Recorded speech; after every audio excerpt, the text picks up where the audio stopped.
როგორც წესი ავტორიტარული სისტემები მერე ავტორიტარს უპირისპირდებიან.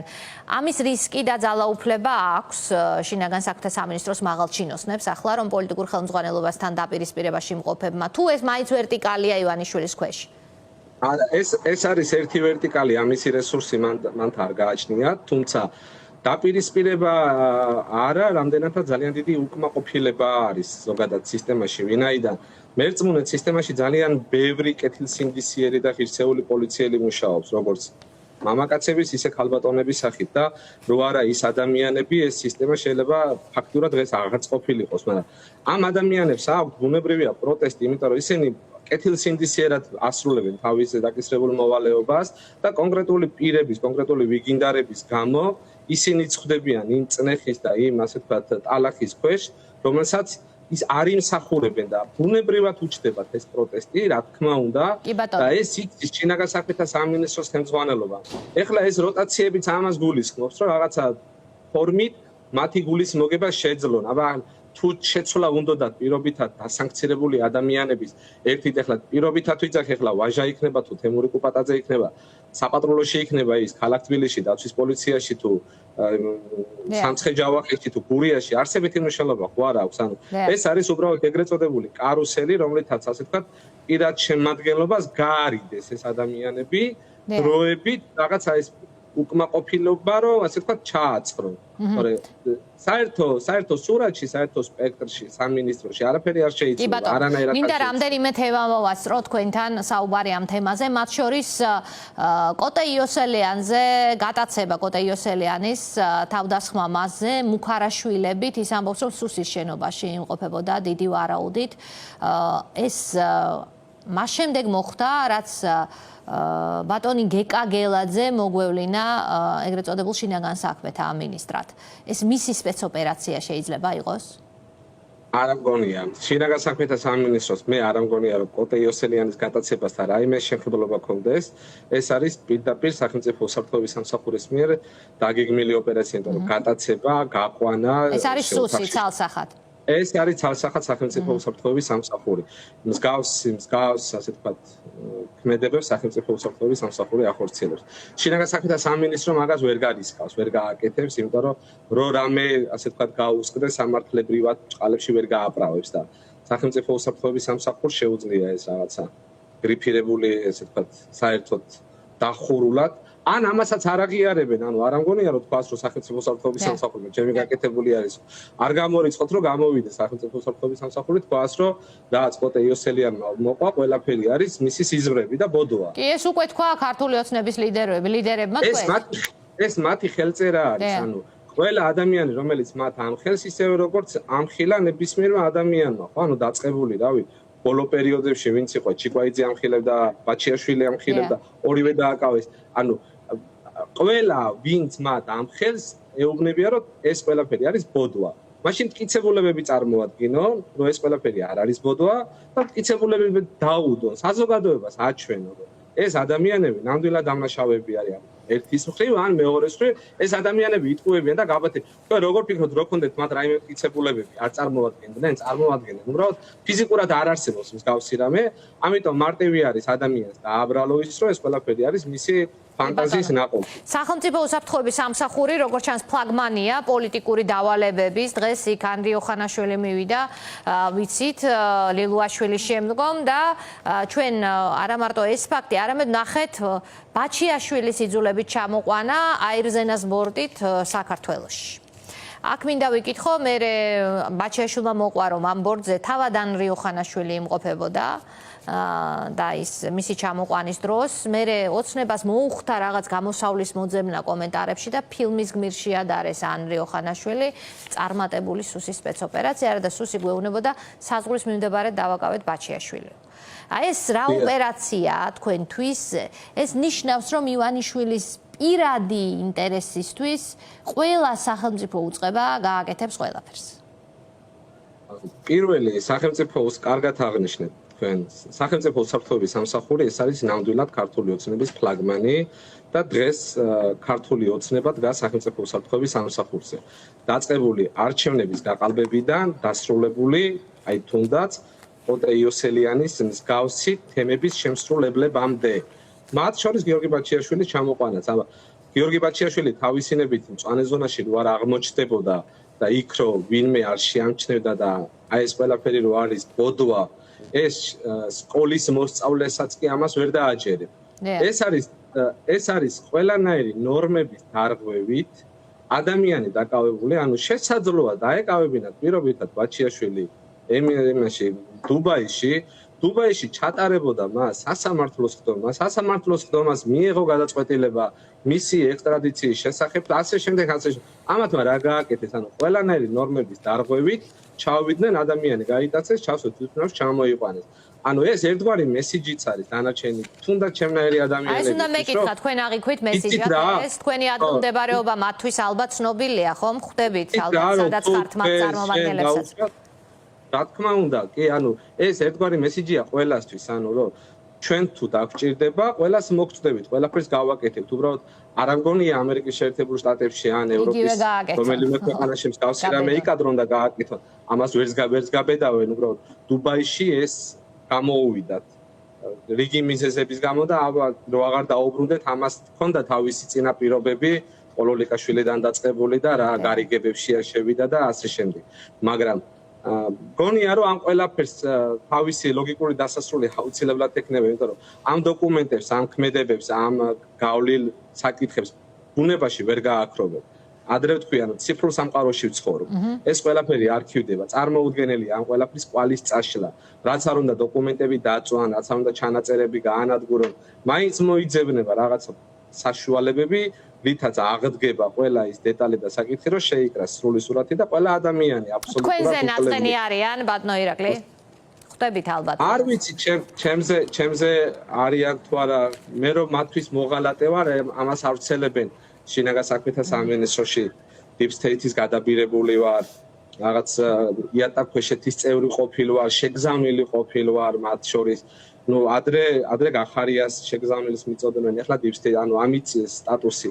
არ ვიცი, ამას მე არ ვაქცევ სერიოზულ ყურადღებას, იმიტომ რომ იცით რა არის, ჩემნაირი ადამიანი, ანუ შესაძლოა ამას არ ჩანდეს ეკრანებზე და ხმამაღლა არ საუბრობდეს, მაგრამ ბევრი არიან და ეს მაიმედებს, რომ არსებობს რაღაც ასე ვთქვათ ზის ხივი, რითაც შეიძლება რომ გავიდეთ ჩვენ დასასრული ლოგიკური კარგი დასასრული ქონდეს ამ პროცესებს და საქართველოს დაუბრუნდეს საქართველოს ხელისუფლება დაუბრუნდეს ქართულ მოსახლეობას. აი ეს უნდა იყოს საბოლოო მიზანი.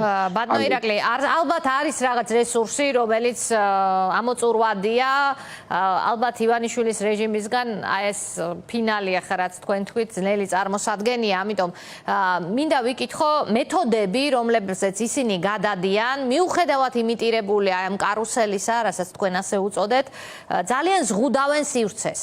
ყველგან იღებენ აბსურდულ კანონებს, ზღუდავენ მედიას, ზღუდავენ სამოქალაქო სექტორს, ხომ? პოლიტიკური ოპონენტები ციხეში ყავთ ჩასმული. ვინც გარეთ დარჩა, აი კოტე იოსელიანის მაგალითია, როგორ შეიძლება აშინებდნენ ყველას და შესაძლოა ბევრი არ წყვება ამ ამბავს. ასეთ სისტემაში ჩვენ ყოველთვის ვსვამთ კითხვას, თვითონ შიგნით აქვს თუ არა რყევები. მე მესმის რომ თქვენ დაგრჩათ წყაროები, ამიტომ გეკითხებით, თუნდაც სანქცირებული და მე ასე გადაგდებული ხალხი არის თუ არა მაგალითი სისტემაში დარჩენილებისთვის, რომ ეს ირყევა ეს მათ მხარეს კონსოლიდირებული ძალაუფლება და შედეგს ეს დიდხანს ასეთი შეზღუდვა მარტივი ფიზიკის კანონია, რომ რაც უფრო უჭერეს, ოდესღაც გასყდება, ვერ მოიტანს შედეგს. რა თქმა უნდა, კი. პირველი ის, რომ ერთადერთი ჩემი აზრით, რაც მათ არ მიუღიათ და ალბათ ამასაც მიიღებენ უახლოეს მომავალში, ეს იქნება YouTube-ის და Facebook-ის აკრძალვა, ან Instagram-ის აკრძალვა, რომ ასე ვთქვათ, ეს პოდკასტები, რომელიც კეთდება და მიეწოდება საზოგადოებას, ესეც აღარ გაკეთდეს. არ ვიცი, მეტი რაღა უნდა გააკეთონ აკრძალვის ნაწილში და ამასაც აკრძალავენ ალბათ. რა თქმა უნდა, არის შიგნით ძალიან დიდი რყევები არის და ეს ძალიან კარგად იციან. უბრალოდ როგორ არის, იცით, ანუ ესე სახელობითად ხელს ვერ ადებენ კონკრეტულ პირს, იმიტომ რომ ეხლა არის ყველაზე ესე ვთქვათ, ცუდი სიტუაცია მათთვის, იმიტომ რომ ყველა ერთმანეთს, ანუ არავინ ერთმანეთს არ ენდობა. ყველა თავისი მოწინააღმდეგე მტერი გონია, ყველა ჩამშვები გონია, ერთმანეთზე კომპრომატები აქვთ, ირაკლი, როგორ გონია? პოტენციური, რა თქმა უნდა. უმრავლესობას რითაც ინარჩუნებენ, კომპრომატებით ინარჩუნებენ. ეს კომპრომატები შეიძლება იყოს პირადი ცხოვრების ამსახველი, ეს შეიძლება იყოს კომპრომატები მათი ოჯახის წევრებზე, ზეწოლით, შანტაჟი, ზემოქმედებით. ეს კომპრომატები შეიძლება არიან ადამიანები, რომლეთაც შვილებით, ანუ მე გუშინ თქვი და დღესაც ვიმეორებ. ძალიან ბევრი ადამიანი არის, ვისაც ახდენენ შანტაჟს. უბრალოდ ეს საზოგადოებისთვის არ არის ცნობილი. შანტაჟი აუცილებელი არ არის, რომ აიდამაით შენ შვილს რამეს დაუმართებ, ხდებით? ანუ საქართველოს პატარა სოციალური კავშირების ქვეყანა ვარ და ანუ შესაძლოა მათი შვილები, მათი დიშვილები, მათი ძმისშვილები სხვადასხვა უწყებებში იყვნენ დასაქმებული. ამ ადამიანების სამსახურიდან განთავისუფლებით ემუქრებიან. ზოგ ადამიანებს ემუქრებიან იმით, რომ თქვენ რაღაცა რო გჭირდება, არიან ადამიანები, რომლებსაც ჭირდებათ ჯანმრთელობის რაღაც კონკრეტული დაზღვევები, ამ დაზღვევების პაკეტების გაუქმებით ემუქრებიან და აი მსგავსი ესეთი ძალიან ბევრი მეთოდი აქვს, მათ გამოსაყენებელი და ბერკეტი, რითაც ახდენენ ზეგავლენას ამ ადამიანებზე. მაგრამ ეს, როგორც თქვენ თქვით, ეს დიდხანს უბრალოდ ვერ გაძლევს, იმიტომ რომ თითოეულ ადამიანს შეეხება უკვე ეს პროცესი. თითოეულ მათ პოლიციელი იქნება ეს სახელმწიფო უსაფრთხოების სამსახურის თანამშრომელი თუ ასე შემდეგ. ერთის მხრივ რომ ის სახელმწიფო უსაფრთხოების სამსახურის თანამშრომელი არის, იმას ხო სამოქალაქო საზოგადოებაში მათი თქმით მეორე მხარეს ხო ყავთ თავიანთი სამეგობრო წრე. ის ადამიანებთან უკვე მათ ხო ეს კავშირები არსებობს, ამ კავშირებს ხო ესენი ვერ მოუკლავენ, წარმოუდგენელი არის. და აი ეს კავშირები მიიყვანს მათ ამ ჩამოშლის პრინციპამდე. მაგრამ მეორეს მხრივ აი უნდა თქვა, რომ პროტესტი, რომელიც გრძელდება, ეს არის ძალიან მნიშვნელოვანი. საზოგადოების ერთიანობა არის ძალიან მნიშვნელოვანი. განსხვავებული, რაც არ უნდა განსხვავებული პოლიტიკური შეხედულებები საზოგადოებას გააჩნდეს, უნდა შევქმნათ რაღაცა საერთო იდეა, მიზანი უნდა შევქმნათ და ყველა ამის ირგვლივ უნდა გავერთიანდეთ და ეს მიზანი და ეს იდეა უნდა იყოს ჩვენი ქვეყნის გადარჩენა. და ყველა უნდა გადავდოთ ჩვენი პირადი წყენა, უნდა გადავდოთ ჩვენი პირადი რაღაც ამბიციებს გადავაბიჯოთ და ყველა უნდა გავერთიანდეთ ამ საერთო მიზნით. სხვა შემთხვევაში ძალიან მარტივი არის ჩვენი დამარცხება. კი ბატონო, და რამდენად თავისუფალია თქვენი დაკვირვებით ძალოვანი უწყებები მხოლოდ ერთი პირისგან გადაწყვეტილების მიღებაში? აი რავს გულისხმობ? მხოლოდ ივანიშვილისგან მოდის ეს დავალებები? არ არსებობს სხვა ხაზი, მაგალითად კრემლის პირდაპირ ვიკითხავ. თუ ეს ივანიშვილის გავლით ხდება? უბრალოდ კრემლი ივანიშვილზე ერთი საფეხურით მაღლა დგას. მერი არის ივანიშვილი, მერია დანარჩენი ხაზები. ეს არის სულ. ამ თანხwebdrას ამჩნევდით კრემლის დავალების ხაზს. გარჩევადი იყო? 2024 წლის 28 ნოემბერს, როდესაც გააკეთა განცხადება უკვე ყობახიძემ, მანამდე რა დაპირებები იყოს წინასაარჩევნოდ და არჩევნების შემდგომ რითი დაიწყო მოქმედება. რა მოხდა? აი ბოლო არჩევნებამდე რაღაცა პერიოდით ადრე, აქ არის საუბარი ივლისი, აგვისტო, სექტემბერი და უკვე ოქტომბერში რა მოხდა? ანუ ურთიერთობა გაწყვიტა დიდი ბრიტანეთთან, ურთიერთობა გაწყვიტა სამხედრო სტრატეგიული თანამშრომლობა გაწყვიტა ამერიკის შეერთებულ შტატებთან. ნებისმიერი ქვეყანა, რომელსაც არ აქვს ეს თანამშრომლობის ფორმატი, იოცნებებდა ამერიკის შეერთებულ შტატებთან მსგავსი ხელშეკრულებით სარგებლობისთვის. ამათმა გაწყვიტეს ეს ურთიერთობა, არჩევნები ჭყალებში მოიგეს და 28 ნოემბერს გააკეთეს განცხადება, რომ ჩვენ ევროკავშირთან ყველანაირ ურთიერთობებს ვაჩერებთ. ანუ ეს დამოუკიდებლად არც ყობახიძეს მიუღია, არც ივანიშვილის მიუღია და არც მთავრობის არც პოლიტიკური საბჭოს არც ერთ წევრს. ეს არის პირდაპირი დავალება რუსეთის, იმიტომ რომ რუსეთის მიზნებს ახორციელებენ ესენი საქართველოში. რა აქვს რუსეთს მიზნა, სტრატეგიულ მიზნად დოქტრინაში გაწერილი, ერთ-ერთში ახორციელებენ. ანუ საქართველოს არ გახდეს ევროატლანტიკური, ჩრდილოატლანტიკური ალიანსის წევრი, საქართველოს არ გახდეს ევროკავშირის წევრი ქვეყანა. შესაბამისად, ანუ ისინი თუ აქამდე სხვადასხვა მეთოდოლოგიით ცდილობდნენ მსგავსი ამოცანების შესრულებას, დღეს უკვე ეს ყველაფერი განახორციელეს ქართული ხელისუფლების ხელმძღვანელი პირების ხელით. კი ბატონო. და ბოლო კითხვას დავსვამ ამ მიმართულებით, ჩვენ ხშირად გვესმის საუბრები იმასთან დაკავშირებით, რომ FSB-ს წარმომადგენლები შეიძლება ადგილზეც იყვნენო. ეს ყოველთვის არის ვარაუდი, ან ყოველთვის პირდაპირი წყარო ამის თქმას პირდაპირ ერიდება ხოლმე. მე პირდაპირ კითხავთ, თქვენ უშვებთ ასეთ შესაძლებლობას? ადრე თუ იყო ვარაუდი, მე დადასტურებულად შემიძლია გითხრათ წყაროს გარო FSB-ს წარმომადგენლები სხედან სახელმწიფო უსაფრთხოების სამსახურის შენობაში, რომლებიც აქტიურად ეხმარებიან ქართულ სპეცსამსახურებს საქართველოს წინააღმდეგ განხორციელებულ სპეცოპერაციებში. ეს თქვენ პირადად თქვენ წყაროზე დაყრდნობით იცით დანამდვილებით. დიახ, რომლებსაც პირადად ყავთ ეს ხალხი ნანახი სახელმწიფო უსაფრთხოების სამსახურში. ეს ხალხი ამ დავალებებს ვინმეს უთანხმებს ადგილზე თუ ისინი არიან დავალებების მიმღები და გამცემები პირდაპირ? ესენი არიან, ჩემი აზრით, ესენი არიან უკვე ტექნიკური პერსონალი, რომლებიც უჭერენ, ანუ მხარდაჭერას უკეთებენ სახელმწიფო უსაფრთხოების სამსახურს, სხვადასხვა საკითხებში, ეს იქნება ტექნოლოგიურ ნაწილში, ინფორმაციის ნაწილში, მონაცემთა ბაზების ნაწილში, მხარდაჭერის ნაწილში, მოპოვების, დაგეგმვის, ინსტრუქტაჟი მოსკოვიდან არის. რა თქმა უნდა. და თქვენ ახსენეთ Facebook-ის და YouTube-ის აკრძალვა, პრინციპში კოპირებულია გზა, რომელიც რუსეთმა გაიარა, აი copy-paste-ით გადმოაქვთ ეს საქართველოში, როგორ უნდა შეზღუდონ აქ დაამყარონ პუტინიზმი პირდაპირ და Facebook-ზე უკვე გვიკონტროლებენ, რას ვამბობთ და შინაგან საქმეთა სამინისტროში ქართული ოცნების წარმომადგენლებმა სარჩელით შეიტანეს კონკრეტული ადამიანების წინააღმდეგ, ჯერ სახელებს და გვარებს არ გვეუბნებიან, ვინც Facebook-ში პოსტავს, მათი აზრით მათთვის შეურაცხყოფელ განცხადებებს. ანუ ამის კონტროლი აქ დაწყებული. ეს აწუხებდა დამიჯერეთ, აი მე ეს ძალიან აწუხებდა ზოგადად, ამისი კომპლექსები აქვს. უამრავი დახურული ჯგუფები არის შექმნილი. აი როგორც შინაგან საქმეთა სამინისტროში აგრეთვე სამთავრობო სხვადასხვა უწყებებში, სადაც მიდის გაგიჟებული პიარი, ან ასე ვთქვათ, ხელმძღვანელი პირების, სამინისტროების, სპეციალური დავალებები აქვთ, რომ ვიდეოები აკეთონ, მერე ეს გადააზიარებინონ თანამშრომლებს და ანუ სერიოზული კომპლექსები აქვს, როგორც სერიოზულად ვიძახი, ანუ აწუხებთ ეს, რომ მათზე საზოგადოების რაღაცა გარკვეული ნაწილი პროტესტს გამოთქვას და საუბრობს, ხო? და არსებობს ჯგუფები, ადამიანების მიერ დაკომპლექტებული ჯგუფები, რომლებიც ხედან და ესე Facebook-ს სკროლავენ, თქვენს პოსტებს და პოსტებს კი არა, ვის რა დაუშვათ ემოციური გაუკეთეთ, ხო? ანუ დაუგულეთ, გაუცინეთ, მოუწონეთ თუ ასე შემდეგ, ამებს ასკრინშოტებენ, მერე ამას ესე კინძავენ, კრავენ და მიაქვთ ხელმძღვანელ პირებთან და განიხილავენ კონკრეტული ადამიანი დაუშვათ, ამას მოუწონა, ამას დაუხახავა, ასე შემდეგ. აი ესეთ დონეზე არიან, ესეთ ფსკერზე არიან დასულები, მაშინ როდესაც საქართველოში კრიმინალი არის მომატებული, ეკონომიკური სიდუხჭირი არის, მოწინააღმდეგე საოკუპაციო ხაზზე მოქალაქეებს გიკლავს, თითქმის დასავლეთ სამყაროსთან ყველანაირი იზოლაციაში ხარ მოქცეული.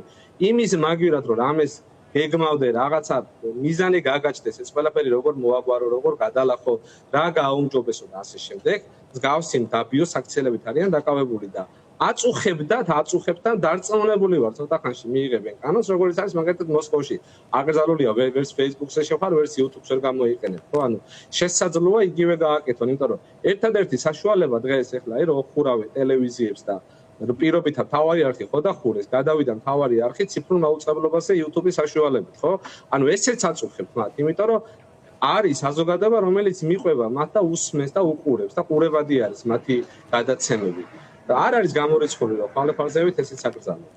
ამათ უნდა რომ მხოლოდ დარჩეს პოზიტივით, TV-იმედი და მე შექმნა როგორც ახლა დაუშვათ დანარჩენი ოპოზიცია რო გააკეთეს პარლამენტში, ვითომ ოპოზიცია შექმნიან ესე. ვითომ ოპოზიცია ტელევიზიას გამოვლენ და ერთმანეთს რაღაცა ფალსიფიცირებულ რაღაცა იმებს აუყენებენ და ამით ეცდებიან თავიანთ ამორჩევლებზე მოახდინონ გავლენა, მაგრამ ეს არ არის ასაცილო, ეს არის ატირალი. რა თქმა უნდა. ეს თუ ესე გაგრძელდა. სულ ბოლოს ვიკითხავ, ირაკლი, თქვენ პირადად გიგრძნიათ თუ არა საფრთხე შეერთებულ შტატებში, ან ქონიათ თუ არა გადაკვეთა მან ადგილობრივ სივრცეში ივანიშვილის რეჟიმის წარმომადგენლებთან? ივანიშვილის რეჟიმის წარმომადგენლებთან ქონია გადაკვეთა, კი, რამოდენიმეჯერ შევხვდით სხვადასხვა ფორმატში, მაგრამ არაფერი ისეთი, უბრალოდ ვიზუალური დაბოღმილი კონტაქტები, სახეები. ეს საჯარო შეხვედრებზე შეხვდით ალბათ, ხო? დიახ. გასაგებია.